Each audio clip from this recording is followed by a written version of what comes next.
ঘিরে উত্তেজনা। সিউড়ি বোলপুরে রাজনৈতিক সংঘর্ষ।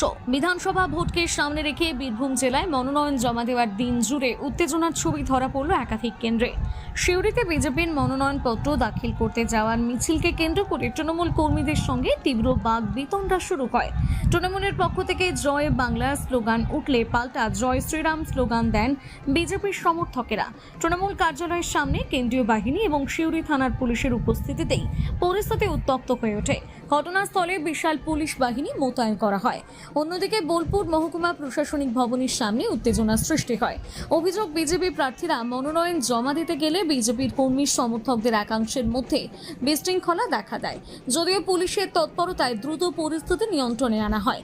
এই ঘটনাকে কেন্দ্র করে বিজেপি নেতৃত্ব প্রশ্ন তোলে, কেন্দ্রীয় বাহিনী থাকা সত্ত্বেও কেন শুধুমাত্র রাজ্য পুলিশের মাধ্যমে মনোনয়ন প্রক্রিয়া সম্পন্ন করা হচ্ছে। পরবর্তীতে কেন্দ্রীয় বাহিনী এবং পুলিশের যৌথ তৎপরতায় পরিস্থিতি স্বাভাবিক হয়। এদিন বীরভূম জেলার বোলপুর, সিউড়ি এবং রামপুরহাট এই তিনটি কেন্দ্রে বিজেপি এবং তৃণমূল প্রার্থীরা মনোনয়নপত্র দাখিল করেন।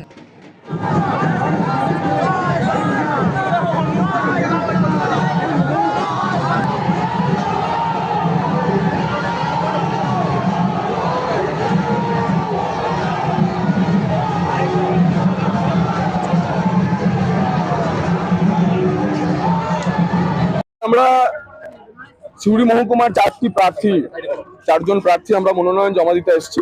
আপনারা দেখেছেন কার্যকর্তাদের সঙ্গে নিয়ে হনুমান জয়ন্তীর পবিত্র দিনে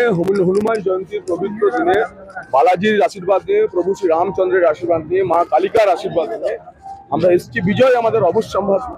আজকের দিন থেকেই আমরা আমাদের বিজয় সংকল্প যে শঙ্খনাদ র্যালি, সেই র্যালি করলাম এবং জেনে রাখুন বাংলার আকাশ বাতাস বলছে যে পাল্টানো দরকার, চাই বিজেপি সরকার। বোলপুরে আমরা পার্টি অফিস থেকে মিছিল করে এসেছি। মানুষের উচ্ছ্বাস, রাস্তার ধারে যারা ছিলেন বা দোকানে যারা জিনিসপত্র ক্রেতা কিনতে গেছিলেন তারাও নমস্কার এবং হাত তুলে আশীর্বাদ করেছে। তাই এই উচ্ছ্বাসটাই হচ্ছে তৃণমূলের যেটা শক্তি। তাই সেই শক্তিতে আমরা আশাবাদী বিপুল ভোটে জিতব। ব্যবধান কত হবে এবার? ব্যবধান তো হবেই, 50-60 হবে। বিজেপি বলছে আমরা জিতে গেছি, কি বলবেন? বিজেপি ময়দানে নেমেছে, ময়দানে বুঝতে পারবে। আজকে নমিনেশন করতে এসেছি 290 ময়ূরেশ্বর বিধানসভা থেকে। এবার বিজেপি প্রার্থী হয়ে এই নির্বাচনে আমি প্রতিদ্বন্দ্বিতা করা দলের অনুমতি পেয়েছি। অতএব এই নির্বাচনে আজকে নমিনেশন আমি ভর্তি করব। মনে হচ্ছে লড়াই হবে? লড়াই কি, জোরদার লড়াই। কতটা আশাবাদী? আরে এখানে 200 ভাগের উপর ধরুন না, ময়ূরেশ্বর বিধানসভায় বিজেপি এবার অধিকাধিক ভোটে জিতবে। গত 21 নির্বাচনে তৃণমূল যে লিড পেয়েছিল তার ডবল লিড নিয়ে এবার বিজেপি ওখানে জিতে আসবে। খুবই ভালো লাগছে। মাননীয় মুখ্যমন্ত্রী মাননীয় মমতা বন্দ্যোপাধ্যায় এবং সর্বভারতীয় তৃণমূল কংগ্রেস দলের সাধারণ সম্পাদক যুবরাজ অভিষেক বন্দ্যোপাধ্যায় আমাকে হাসান বিধানসভা কেন্দ্রে জোড়াফুল চিহ্নে মনোনয়ন করার জন্য বলেছেন।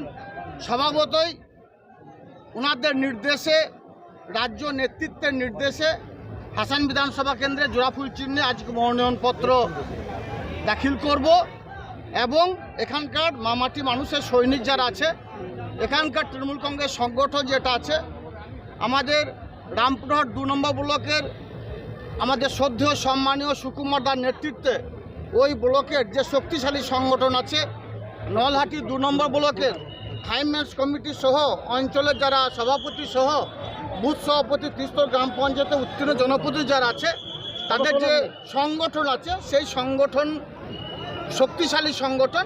স্বভাবতই হাসান বিধানসভায় জোড়াফুলি ফুটবে। আজকে নমিনেশন আছে, বর্ণাঢ্য শোভাযাত্রা করে আমরা জেলা শাসক দপ্তরে এসেছি। আজকে নমিনেশনের পর আমরা মানুষের কাছে যাব। মানুষ মনে নিশ্চিত করে ফেলেছে 23 তারিখে ভারতীয় জনতা পার্টির থেকেই তারা ভোট দেবে এবং আমরা 100% জয়ের জন্য নিশ্চিত আছি। কতটা আশাবাদী, কি করতে এসছেন? একদম 100% আশাবাদী। আজকে নমিনেশন পত্র জমা দেব। কতটা আশাবাদী? 100%, 100%। লড়াই কেমন হবে?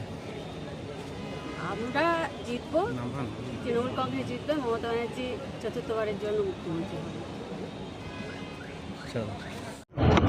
গণতন্ত্রের উৎসব বিধানসভা ইলেকশন, সব ইলেকশনই তো এলাকা শান্তি থাকুক, উৎসবে পরিণত হোক, সবাই আনন্দ করি, নির্বাচন লড়াই করি, সকলে ভালো থাকুক, এটুকুই আমার আশা।